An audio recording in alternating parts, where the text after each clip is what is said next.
In a recent column for the conservative website, the National Review, conservative writer Charles C.W. Cook asked conservatives a very simple question about Donald Trump. Are you not tired of this crap?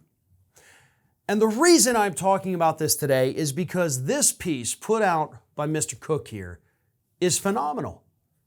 Like, he spells out what Donald Trump does to manipulate Republican voters better than I think I've ever seen anyone explain it. So let me read this. It's a lot, but it's definitely worth hearing. So again, Charles C.W. Cook, writing for the Conservative National Review, said this about Trump.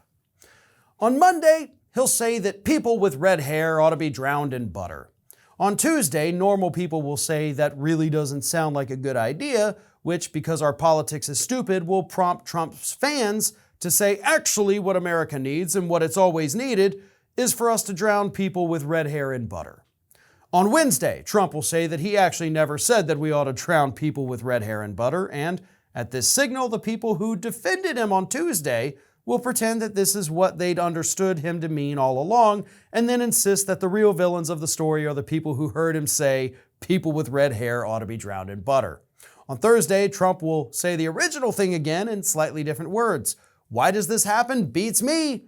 At this stage, literally nothing is being achieved by it, except, of course, to drive independents and mainstream Republicans from the coalition. No laws are changed, no judges are appointed, no arguments are won. No thorny topics are breached. America doesn't improve. Conservatism doesn't improve. The GOP doesn't improve. Everything just gets dumber and more cultish. I must ask, are you not tired of this crap?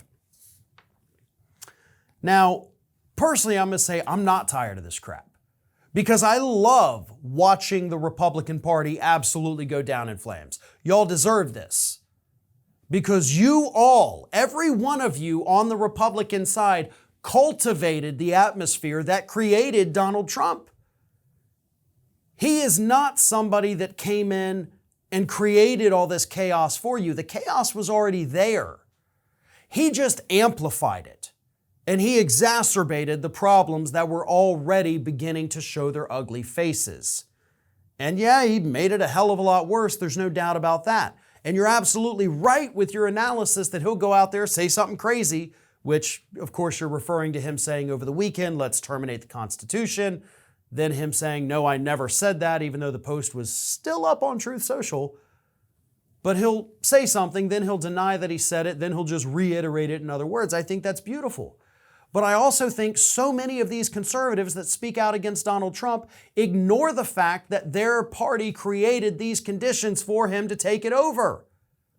It started, of course, with the dumbing down of the Republican Party, which, in my opinion, started basically during the Reagan years to a degree.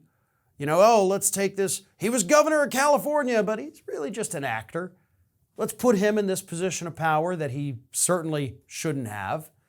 Then it got so much worse with George W. Bush, all of us doing this at the time, which, yeah, we've been doing this here at Ring of Fire since 2004. We thought, okay, well, it can't get any dumber than this. And then lo and behold, 2008 brought us Sarah Palin. And then from Sarah Palin, we went to Christine O'Donnell. We went to Joni Ernst. We went to Louis Gohmert and Jim Jordan. Before Jim Jordan was as crazy as he is now, he was still terrible. And then, of course, ultimately culminating with Donald Trump, which has now evolved into Marjorie Taylor Greene and Matt Gaetz and Lauren Boebert and the new version of Jim Jordan. It all evolves naturally when you allow it to. You could have pruned these bad apples when you had the chance, but you didn't. Now the whole damn orchard is rotten, and y'all want to sit there and blame Donald Trump when each and every one of you allowed the rot to continue. Trump made it worse, but you all allowed it to happen. This is Hattie. Hattie wants to know why you have not subscribed to our channel. You obviously like our videos, so do us a favor and subscribe.